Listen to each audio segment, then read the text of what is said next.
Message ko hindi biftu na rebiste simbilbiltu hello Kami ke undiru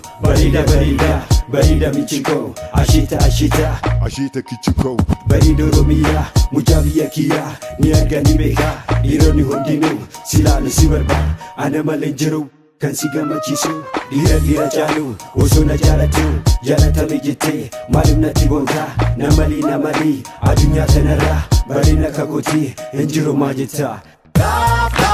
simida imebudi fiti sumaya dumale angadundi uti toshi samali badita esiti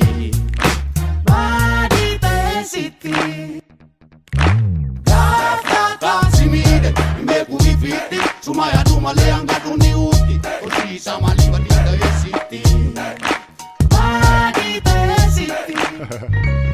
Jalanan kabamte, ubamte midamte, ozona jalatu, awante rofate, anas manamita, oniko ikite, malina rarasta, riba dongite, sumi jalalatin, onena warante, laki asiti say, kosi disabira, mena rafagatin, yani kena jira, kalbi kona hate, demti kana bira, esa barte gifti, atena jalala, oniko fudate, ano si bilbila ko kastu, kalbi ko fudate, malina antekistu, mandarina tiya, baridu mi oftu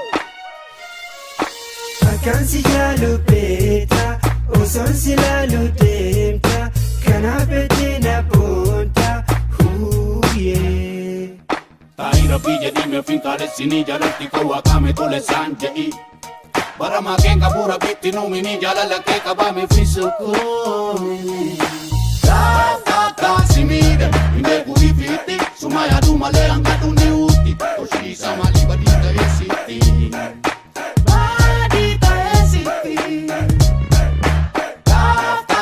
simida imegu ifiti sumaya dumale angadundi uti toshi samali badita esiti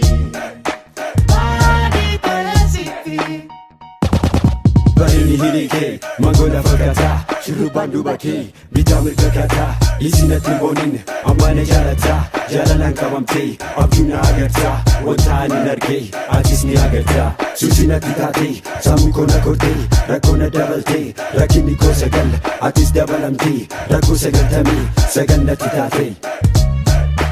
Bilbila ko hinkaftu Message ko hindi biftu Na rebiste simbilbil